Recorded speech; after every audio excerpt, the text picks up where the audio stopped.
ఖననం పూర్తయింది, అంత్యక్రియలు అయిపోయాయి. మీరేమంటారు, ఏం కోరుకుంటున్నారు? ఆయేషా ఖననం పూర్తయిపోయింది, అంత్యక్రియలు పూర్తయిపోయాయి. తండ్రిగా మీరేం చెప్తారు ఈ సమాజానికి? సమాజానికి ఏం సార్, సమాజానికి ఏ బిడ్డకి ఏ ఆడపిల్లకి ఇలాంటి అన్యాయం జరగకూడదు.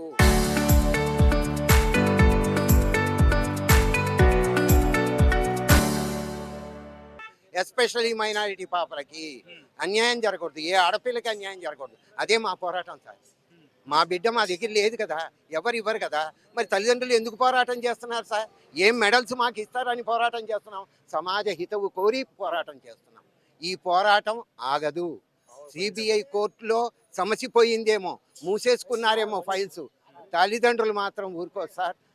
సీఎం చంద్రబాబు నాయుడు గారిని కలుస్తాము, ఆయన ఏం సమాధానం చూస్తాము, భవిష్యత్తులో ఏ రకంగా ప్రణాళిక వేసి మా బిడ్డకి న్యాయం, తద్వారా సమాజంలోని ఆడపిల్లలకి న్యాయం జరుగుతుందో మేము నిర్ణయించుకుంటాం. సమాజం ఈరోజు మీకోసం తరలి వచ్చింది, వీళ్ళకి ఏం చెప్తారు? మొదటి నుంచి ఉన్నారు సార్. వీళ్ళందరికీ నా హృదయపూర్వక కృతజ్ఞతలు తెలియజేసుకుంటాను.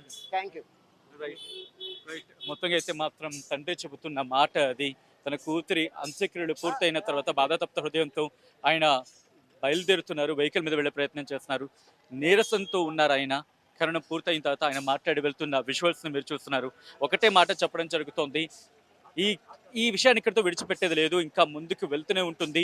దీని వెనకాల ఎవరెవరు ఉన్నారు వాళ్ళందరి గురించి కూడా ఇంకా కూపి లాగి దీన్ని ముందుకు తీసుకెళ్లే ప్రయత్నం చేస్తాం. ఇది ఇక్కడితో ఆపే ప్రసక్తి లేదని చెప్తున్నారు ఇటు ఆయేషా మీరా తండ్రి ఇక్బాల్ బాషా.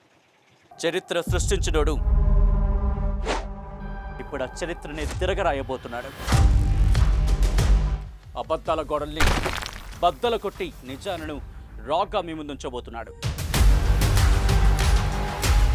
నిజమైన వార్తల కోసం వెంటనే డౌన్లోడ్ చేసుకోండి రా యాప్ని.